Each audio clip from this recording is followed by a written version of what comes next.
Teman-teman, gimana kabarnya? Kan kita masih pembelajaran daring. Menurut kalian, apa suka dukanya dari pembelajaran daring ini? Menurutku, sukanya ya kita bisa belajar sambil bersantai di rumah. Kita tidak harus pagi-pagi datang ke kampus. Kalau kamu gimana, yuk? Betul sekali, aku bisa belajar di rumah sambil makan dan minum. Kalau dukanya ya materi pembelajaran lebih susah dipahami, karena tidak disampaikan secara langsung. Kalau kamu gimana, Rin? Sama, aku juga lebih suka kalau pembelajaran langsung, karena materi yang disampaikan lebih jelas. Dan terkadang koneksinya pun jadi hambatan kalau pembelajaran daring. Menurut kalian, efektif nggak sih pembelajaran daring itu? Menurutku sih kurang efektif, karena seperti yang sudah kalian bilang tadi, banyak faktor yang kurang mendukung seperti kurangnya komunikasi, sinyal yang kurang mendukung, serta biaya internet yang terbilang mahal. Tapi kita bisa sedikit mengoptimalkannya dengan cara mengatur waktu sebaik mungkin untuk belajar, mengerjakan tugas dengan segera, dan mereview ulang materi yang telah diajarkan. Ya, semoga saja keadaan segera membaik dan kita bisa belajar offline lagi. Amin. Oh iya, gimana materi pembelajaran bahasa Indonesia kita tentang keterampilan 4 bahasa? Keterampilan 4 bahasa kan ada menulis, berbicara, ya seperti yang sedang kita lakukan saat ini, membaca dan menyimak. Untuk lebih jelas, kita simak yuk video tentang keterampilan 4 bahasa.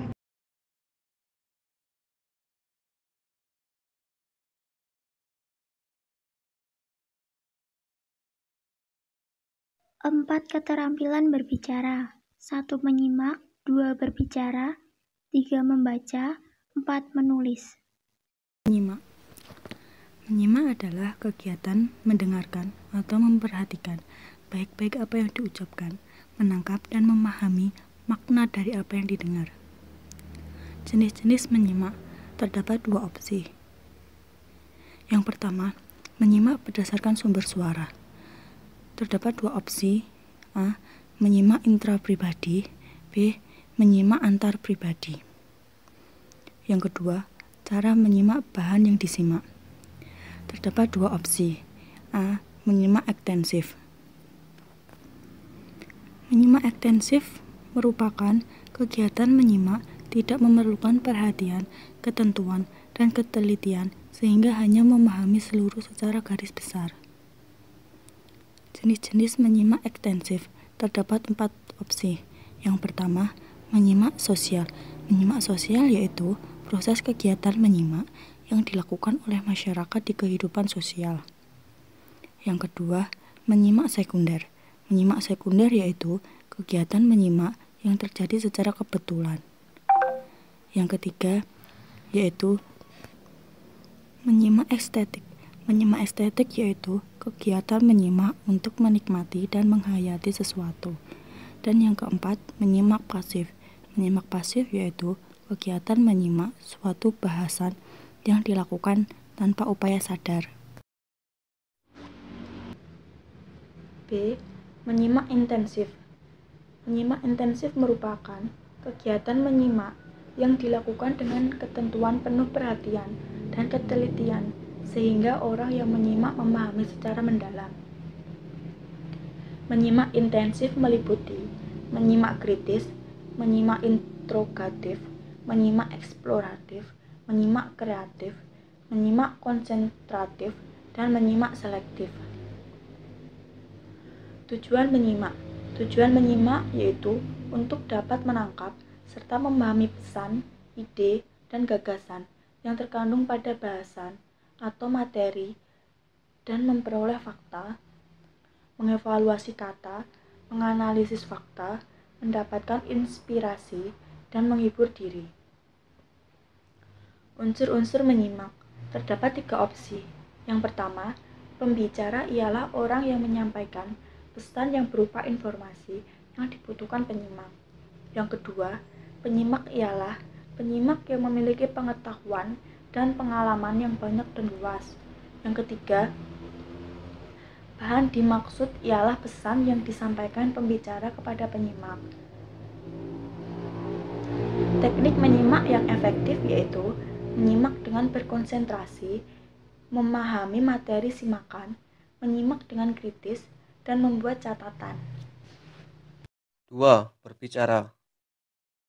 Berbicara merupakan salah satu jenis keterampilan berbahasa ragam lisan yang bersifat produktif atau kemampuan mengucapkan bunyi-bunyi artikulasi atau kata-kata untuk mengekspresikan pikiran, gagasan, dan perasaan. Ada 3 jenis situasi berbicara. Yang pertama, interaktif semi. Yang kedua, interaktif.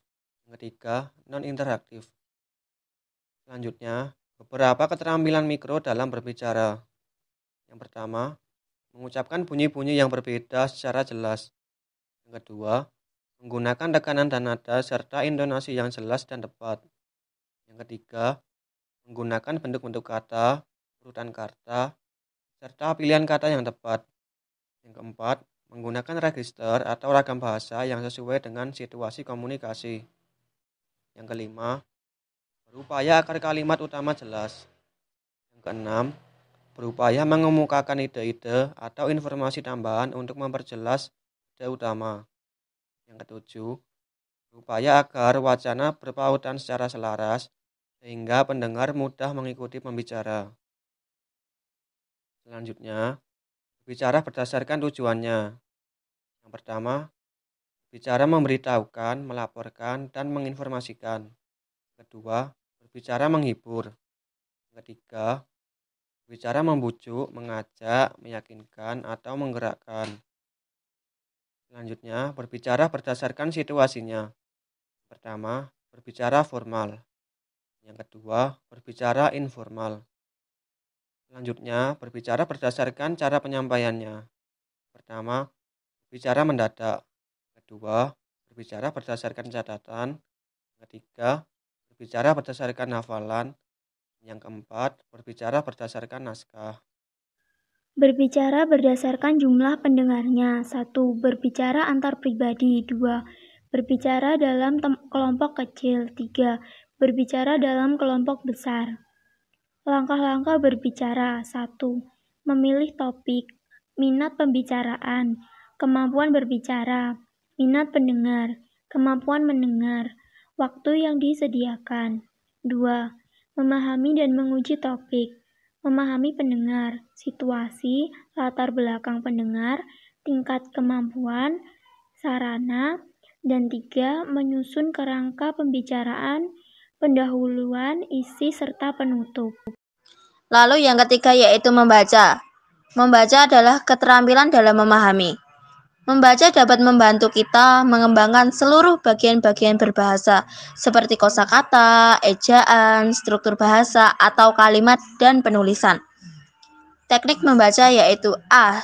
Skimming. Skimming yaitu membaca teks secara cepat dan menyeluruh untuk mendapatkan gambaran umum dan bagian-bagian penting. B. Scanning. Scanning yaitu membaca teks secara cepat dengan teliti untuk tujuan memperoleh informasi tertentu yang dibutuhkan pembaca. C. Selecting. Selecting yaitu membaca suatu teks yang dilakukan sebelum membaca keseluruhan teks yaitu hanya pada judul atau subjudul. D. Skipping. Skipping yaitu cara membaca dengan melewati suatu bagian yang sudah dipahami atau sudah dimengerti.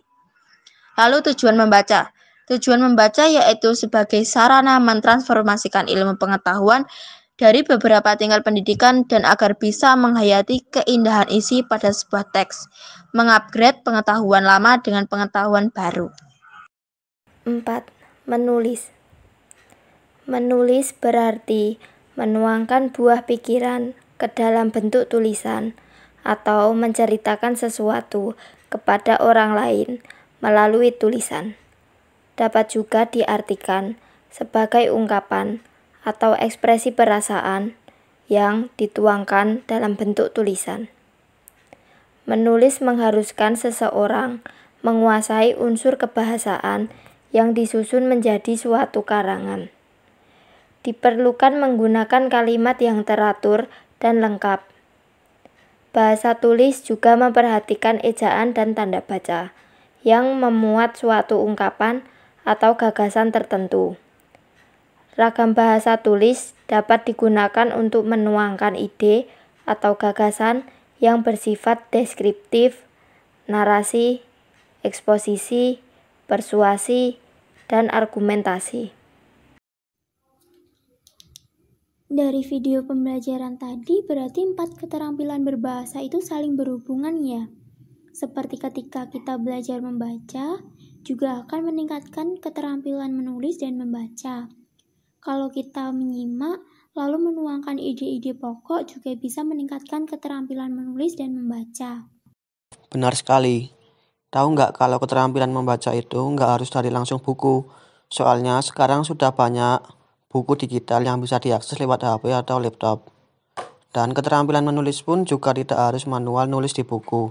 Karena sekarang sudah banyak software-software yang bisa digunakan untuk meningkatkan kemampuan menulis dengan mudah dan cepat.